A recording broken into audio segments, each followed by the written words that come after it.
നമ്മളെല്ലാവരും പുറത്തു പോയി നമ്മുടെ കുട്ടികൾ ബഹളം ഉണ്ടാക്കി കളിച്ചും ചിരിച്ചും സോ കോൾ ഡെക്കോരം ബ്രേക്ക് ചെയ്യുമ്പോൾ നമ്മളെല്ലാവരോട് ആദ്യം പറയുന്നൊരു സ്റ്റേറ്റ്മെൻറ്റ് എന്തായിരിക്കും? ആ, അടി വേണോ, ചീത്ത കുട്ടിയാണോ എന്നൊക്കെയല്ലേ. പക്ഷേ എന്തുകൊണ്ടായിരിക്കും ഇത്?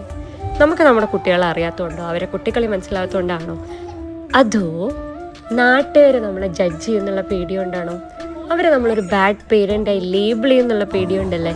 എനിക്ക് തോന്നുന്നു അതാണ്. പക്ഷെ ആരായി നാട്ടുകാർ? മോസ്റ്റ്ലി ആ ഒരു നിമിഷം മാത്രം നമ്മളെ കാണുന്നവർ, നമ്മുടെ മുൻപും പിൻപും നമ്മളെ ഒരു തരത്തിലും അറിയാത്തവർ. അങ്ങനത്തെ നാട്ടുകാരെ നമ്മൾ എന്തിനാ കൺവിൻസ് ചെയ്യേണ്ടേ? നമ്മുടെ കുട്ടികൾക്ക് അവരിൽ നിന്ന് എന്തെങ്കിലും പ്രതീക്ഷയുണ്ടോ? ഇല്ല. അവർക്ക് ആകെ പ്രതീക്ഷ നമ്മളിൽ നിന്നാണ്. നമ്മൾ എന്ത് തന്നെ വന്നാലും അവരെ കൂടെ നിൽക്കുന്നുണ്ടോ എന്ന് മാത്രമേ അവർ നോക്കുകയുള്ളൂ. യെസ്, സൊസൈറ്റിയിൽ ഡെക്കോറം മെയിൻറ്റെയിൻ ചെയ്യൽ ഇമ്പോർട്ടൻ്റ് ആണ്. അത് താനെ പ്രായം എത്തുമ്പോൾ അവർ പഠിക്കും. അതിന് ഇപ്പം നമ്മൾ അവരെ കുട്ടിക്കാലം നശിപ്പിക്കുന്നത് ഏത് രീതിയിലാണ് ഫെയർ?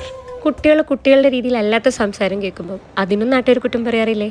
അതുകൊണ്ട് നാട്ടുകാരെന്ത് ചിന്തിക്കുന്നു എന്നുള്ളതിന് പകരം നമ്മുടെ കുട്ടിക്ക് എന്ത് ഫീൽ ചെയ്യുന്നു എന്ന് ആലോചിച്ച് നോക്കായിരിക്കും പറ്റുക. ബിക്കോസ് ഒരു ദിവസം ഈ നാട്ടുകാർ ചിന്തിച്ചോ പറഞ്ഞു ഒന്നും അവർക്ക് ഓർമ്മ ഉണ്ടാവില്ല. അവർക്ക് ആകെ ഓർമ്മ ഉണ്ടാവാൻ പോകുന്നത് നമ്മൾ അവരുടെ കൂടെ ഉണ്ടായിരുന്നോ ഇല്ലയോ എന്ന് മാത്രമാണ്.